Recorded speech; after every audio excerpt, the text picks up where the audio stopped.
오늘은 2025년 제1회 추가경정 예산안을 심의하기 위해 임시국무회의를 열었습니다. 국민의 생명과 안전을 지키고 민생을 제대로 돌보며 대한민국의 미래 먹거리를 창출하는 것은 정부의 가장 기본적인 책무이자 존재 이유입니다. 국민의 혈세로 운영되는 국가 재정도 무엇보다 이곳에 집중해야 합니다.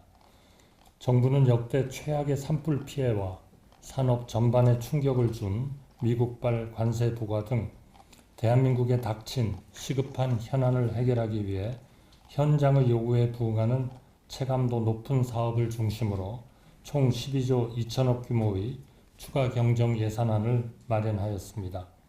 첫째, 대규모 재해, 재난으로부터 국민의 생명과 재산을 보호하기 위해 약 3조 2천억 원의 예산을 추경안에 담았습니다. 최근 발생한 산불의 신속한 피해 복구를 위해 재해대책비를 기존 5천억 원에서 1조 5천억 원으로 대폭 늘리고 이재민들을 위한 신축 임대주택을 1,000호 공급하겠습니다. 아울러 정부의 재해재난 대응 역량을 강화하기 위해 AI 감시 카메라 등 첨단 장비와 중대형 산림 헬기를 추가로 도입하고 예비비 1조 4천억 원을 확대 편성하여 국민의 안전을 끝까지 지키겠습니다. 둘째, 정부는 통상 리스크에 직면한 우리 기업을 지원하고 AI, 반도체 등 글로벌 기술 패권 경쟁에 제대로 맞서기 위해 4조 4천억 원 규모의 예산을 편성하였습니다. 관세 피해 수출 기업들의 자금난 해소를 위해 저리대출 등 25조 원의 정책 자금을 신규로 공급하고 수출 바우처 지원 기업도 2배 이상 늘리겠습니다. 그리고 경쟁력 있는 AI 산업 생태계를 조성하기 위해 연내 최신 고성능 GPU 1만 장을 확보하는 한편 우수한 AI 인재가 국내에서 활동할 수 있도록 관련 인건비, 연구비 등도 대폭 확대하겠습니다. 셋째, 정부는 영세 소상공인의 경영 부담을 완화하고 취약계층의 생활안정 지원을 위해 4조 3천억 원가량의 예산도 함께 편성하였습니다. 내수 회복이 지연되면서 어려움을 겪는 소상공인, 자영업자분들이 너무나 많습니다. 연 매출 3억 원 이하 소상공인의 영업비용을 줄여주기 위해 최대 50만 원의 바우처를 지원하겠습니다.